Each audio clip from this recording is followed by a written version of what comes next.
Good morning, all of you. Myself, Professor Preeti More from Electrical Engineering Department, MIT Polytechnic, Aurangabad. I welcome you all in this e-learning process. I will teach you the subject electrical materials and wiring practices. This is the most important subject. In this subject, we will learn different methods of electrical wiring, then different materials which is used for the electrical wiring, and different instruments which is used for the electrical wiring. So dear students, it's a very interesting subject to l-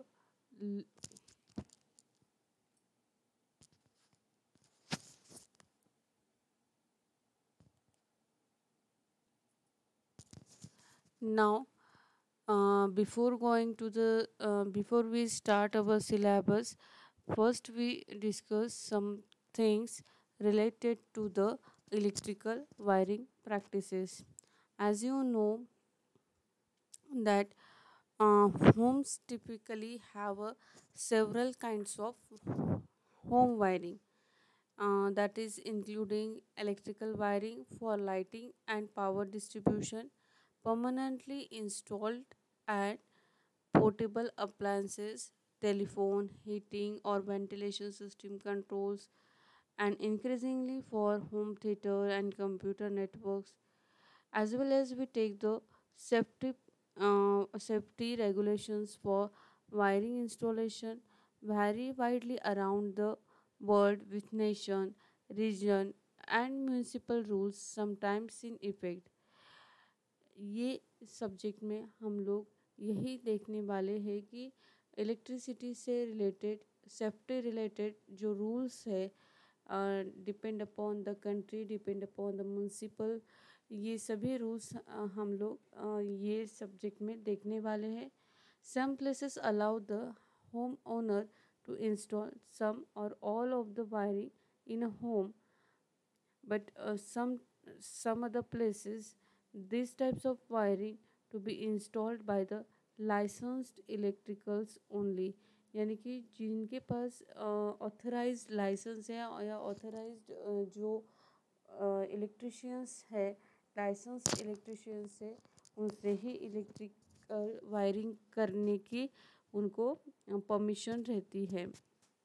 In new home construction, wiring for all electrical services can be easily installed before the wall are finished. यानी कि जब घर का construction चालू रहता है तो हमारी जब दीवार कंस्ट्रक्ट करते हैं तो उसकी फिनिशिंग के पहले हम लोग वायरिंग की प्रोसेस स्टार्ट करते हैं. In existing building, installation of new system such as a security system or home theater may require additional effort to install concealed wiring. Multiple unit dwellings such as apartment houses may have additional installation complexity in distributing services within a house. Services commonly found include power points, जो हम लोग आपके घर में देखते हैं, हमारे घर में देखते हैं. पावर पॉइंट्स वॉल आउटलेट्स के ऊपर, wall outlets, light fixtures and switches, telephone, internet, television, either broadcast cable or satellite. High-end features might include home theater, distributed audio, security monitoring, security CCTV, automation, energy management. Power and telecommunication services generally require entry points into the home and a location for connection equipment. For electric power supply, a cable is run either overhead or underground into a distribution board in the home. A distribution board or circuit breaker panel is a typically a metal box mounted on a wall of the home. In many new homes, the location of the electrical switchboard is on the outside of the external wall of the garage. How services are connected will vary depending on the service provider and location of the home. The following home services are supported by discrete wiring system, that is information and communication, entertainment, energy management, security and safety, digital home health, aged and assisted living, intelligent lighting and power. जैसे कि अभी मैंने आप लोगों को बताया है कि अगर हम लोगों का घर न्यू कंस्ट्रक्ट अगर हम लोग घर कंस्ट्रक्शन हम लोग घर का करते हैं, उसी टाइम जब हमारे दीवारों का कंस्ट्रक्शन चालू रहता है, जब वॉल का कंस्ट्रक्शन शुरू रहता है, बिफोर फिनिशिंग हम लोग वायरिंग घर की कर लेते हैं। और अभी जो हमारे केबल्स के कनेक्शन है या टेलीफोन वायर्स के कनेक्शन से इनके जो पॉइंट है ये भी हम लोग पहले से ही इसके पॉइंट्स हम लोग घर से निकालते हैं। तो इसके वजह से हम लोगों के घर में कहीं भी हम लोगों को वायर्स ऐसे दिखाई नहीं देते। जैसे हम लोग अगर पास्ट की बात करते हैं तो हमारे घर में कंड्यूट वायरिंग यूज़ होती थी, क्लीट वायरिंग यूज़ होती थी। तो जो हम लोग देख पाते थे, और वो अभी डे बाय डे क्या होता है कि जैसे जैसे नई नई टेक्नोलॉजी आती है तो नई नई टेक्नोलॉजी हम लोग अडॉप्ट करते हैं। तो अभी जैसे हम लोग देख पाते हैं तो अभी हम लोग पूरी जो वायरिंग रहती है हमारी, ये वॉल के अंदर से हम लोग वायरिंग करते हैं। तो ये सभी टाइप्स के वायरिंग प्रैक्टिसेस हम लोग इस सब्जेक्ट में देखने वाले हैं। Okay, so do you need to have your home serviced with electrical rewiring? Did you know the importance of proper electrical wiring? If no, so I will tell you. Electricians provide the best service for wiring because they are licensed, knowledgeable, and experienced. So we are the diploma engineers, diploma electrical engineers. So हम लोगों को ये subject में यही सब बातें सीखनी है कि हम लोगों को knowledge plus well as experience हम लोग मिल सके। अभी डिप्लोमा के बाद आप लोग लाइसेंस भी इशू करवा सकते हैं। So it is the best service. आप लोग best, so you should give the best service to everyone. Okay, तो इसीलिए आप लोगों को ये सब्जेक्ट का नॉलेज होना ज़रूरी है। Wiring that is done improperly is a fire hazard and a risk you should never take. It may seem as simple as a light on, light off, but it is an in intricate process that only a qualified electrician would know. जैसे कि हम लोगों को ये बात पता है कि अगर इलेक्ट्रिकल वायरिंग का जो फंक्शन है कि एक सिंपल हम लोगों को लगता है देखने के बाद, क्या सिर्फ लाइट ऑन ऑफ होती है। अगर यही वायरिंग हम लोग प्रॉपरली नहीं करते हैं तो वहाँ पे फायर हजार्ड्स या कुछ फॉल्ट्स होने की या वहाँ कुछ एक्सीडेंट्स होने की संभावना रह सकती है। तो इसीलिए हम लोगों को क्वालिफाइड इलेक्ट्रिशियन से ये वायरिंग जो भी घर की करनी है वो क्वालिफाइड इलेक्ट्रिशियन से करवानी ज़रूरी रहती है। Connecting circuits that's are unsafe और poorly design can damage appliances, motor and electronic gear because they deliver the incorrect ampere.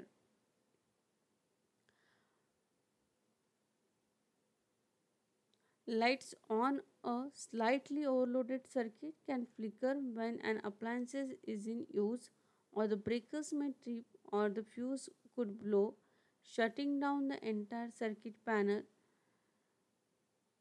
Some signs to look for of a faulty wiring are flickering and dimming line, buzzing or charred switches or outlets, switches that are hot to the touch, breakers that are often tripped, bad order। ये कुछ मैंने आप लोगों को science बताए हैं कि faulty wiring की साइंस क्या है।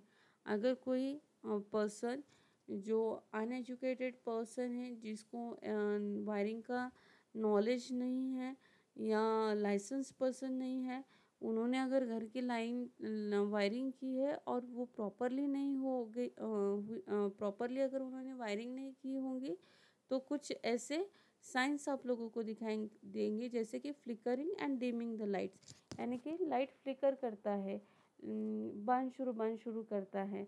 और कभी कभी आपको लाइट डिम दिखाई देती है घर की।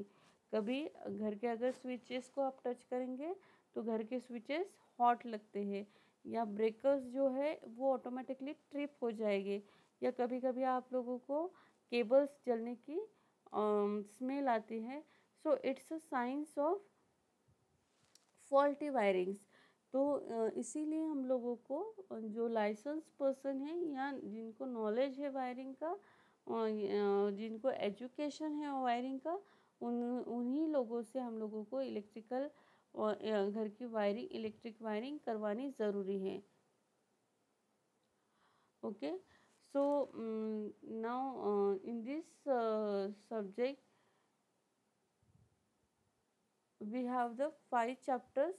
First one is the wiring components, tools and safety devices. I rules of safety, ये सब्जेक्ट में आपको कुछ आई रूल्स देखने हैं। तो कि इलेक्ट्रिसिटी इलेक्ट्रिकल वायरिंग से रिलेटेड जो भी रूल्स है, आई रूल्स है, ये सभी रूल्स हम लोगों को ये चैप्टर में देखने। आई रूल यानी क्या कि Indian electricity rules which are framed by institution of electrical engineers. तो आई रूल्स के अंडर में हम लोगों को देखने हैं रूल नंबर 31, जैसे कि cut out on consumer premises, rule number 20, rule 29 construction installation protection operation and maintenance of electric supply lines and apparatus, Rule 30 service lines and apparatus on consumer premises, Rule 34 accessibility of bare conductors, Rule 35 danger notices। सो ऐसे different types of rules हम लोगों को इस chapter में देखने हैं। Then next point is the safety tools used in wiring. So जब हम लोग वायरिंग करते हैं, घर की इलेक्ट्रिक वायरिंग करते हैं, तो हम लोगों को सेफ्टी टूल्स की यूज़ करना बहुत ज़रूरी है। बिकॉज़ अगर हम लोग सेफ्टी टूल्स अगर यूज़ नहीं करते तो उसी के वजह से बहुत ज़्यादा एक्सीडेंट भी हो सकते हैं। तो which are the safety tools which is use in the electric wiring? pliers, nose pliers, cutters, screwdrivers, tester, test lamp, crimping tools, continuity tester, wire gauge, knife. These all are the safety tools which is used in the electrical wiring system. Okay, now next topic is the accessories: safety hand gloves, safety boots, safety goggles, safety rubber mats। ये हम लोगों को इसकी habit रहना चाहिए, ये safety accessories use करने की, ताकि कुछ एक्सीडेंट अगर होता है तो हम लोगों को हम लोगों की सेफ्टी, ये सब वेयर करने से हम लोगों की सेफ्टी हम लोग हो सकती है। Then components with specifications used in wiring system, different types of iron clad switches, DB switches, plug sockets, MC, RCB, ELCBs, holders, wires, cables. ये different types of the components या स्विचेस, प्लग्स हम लोगों को first chapter में देखने हैं। Then second chapter is the conductors and electromagnetic material. तो इस चैप्टर में हम लोग देखेंगे कंडक्टर क्या होता है। ये आप लोगों ने FEE में पढ़ा है कि कंडक्टर क्या होता है, कि जिसमें से हम लोग जिसमें से करंट इजीली फ्लो हो सकता है, उसे हम लोग कहते हैं conductor, who is the allow the flow of the electric current। Then second one is the electromagnetic material. ये हम लोगों ने FEE fundamental of electrical engineering में पढ़ा है। सो इस चैप्टर में हम लोगों को देखना है properties of conducting materials, electrical, mechanical and thermal properties. Electrical properties क्या है, मैकेनिकल प्रॉपर्टीज़ क्या है कंडक्टर की, देन थर्मल प्रॉपर्टीज़ क्या है। अगर कोई केबल हम लोग यूज़ करते हैं तो उसकी थर्मल प्रॉपर्टीज़ क्या है। Thermal properties is depend upon the temperature of the location, यानी कि जैसे कि हम लोगों को अगर महाराष्ट्र में लोग इंस्टॉलेशन करना है, महाराष्ट्र में वायरिंग करनी है, तो यहाँ का टेम्परेचर कितना रहेगा वो हम लोगों को ध्यान में रखना है। साथ में अगर हम लोगों को कश्मीर में अगर इंस्टॉलेशन करना है, वायरिंग करनी है, तो वो वहाँ बहुत कम टेम्परेचर रहता है। अगर हम लोगों को जयपुर राजस्थान में इंस्टॉलेशन करना है, तो वहाँ बहुत ज़्यादा टेम्परेचर रहता है। तो ये सभी टेम्परेचर पे डिपेंड रहता है अपनी थर्मल प्रॉपर्टीज़। तो ये सब हम लोगों को ये चैप्टर में देखना है। Then next topic is the conducting materials and their applications, copper, aluminium. Third is next one is the conducting materials and their application, tungsten, brass, bronze, mercury. अभी आप लोगों को पता है कि copper, aluminium is the best conducting material, और उसके applications क्या है। साथ ही साथ टंगस्टन, ब्रास, ब्रॉन्ज, मर्क्यूरी, इनके एप्लीकेशंस क्या है। Conducting materials and their application, silver, lead, nickel, tin, इसके कंडक्टिव मटेरियल्स की इनकी प्रॉपर्टीज़ क्या है और इसके एप्लीकेशंस क्या है, ये हम लोगों को इस चैप्टर में देखना है।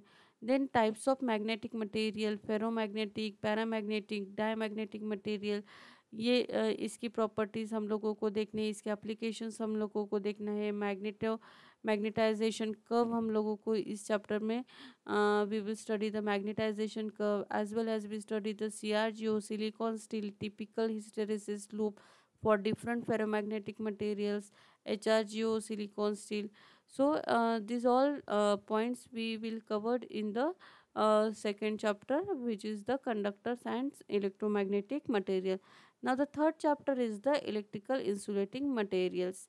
So in this chapter we will study significance and properties of electrical insulating materials, electrical properties, mechanical and thermal properties, thermal classification of insulators, classes of insulators, dielectric failure of insulating materials, gaseous state, liquid and solid state, application of insulating material in various devices.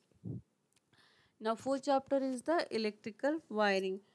So types of wires and cable. अभी types of wires आप लोगों को market में अलग अलग size के cables available है, different types of wires available है। So depend upon the wiring हम लोगों को वायर्स यूज़ कर रहे हैं, डिपेंड अपॉन द अपना जो लोड है उसके हिसाब से आप लोगों को केबल्स या वायर का सिलेक्शन करना है। Then components and accessories of electrical wiring system. Electrical wiring system के लिए हम लोगों को कौन से components and which are the accessories are required, this all we will study in this chapter. Now next one is the electrical wiring system. Casing capping जो हम लोग पहले यूज़ करते थे, केसिंग कैपिंग वायरिंग सिस्टम अभी हम लोग day by day क्या कर रहे हैं, इम्प्रूव कर रहे हैं। केसिंग कैपिंग हम लोग घर में यूज़ करते हैं। उसके पहले electrical wiring types of one lamp control by one switch या वन लाइन, हाँ इसे ये भी हम लोग मेथड इस चैप्टर में से देखने वाले हैं कि एक लैम्प एक स्विच से कैसे कंट्रोल करते हैं।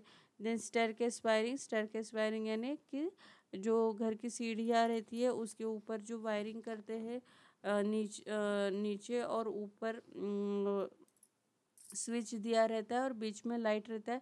अगर हम लोग ऊपर यानी कि ऊपर यानी कि नेक्स्ट फ्लोर पे होंगे और हम लोगों को नीचे आना है, तो हम लोग वो बटन ऊपर की बटन ऑन करेंगे तो लाइट ग्लो होगा। नीचे आने के बाद हम नीचे की बटन ऑफ करेंगे तो वो लाइट ऑफ हो जाएगा। So this is the staircase wiring.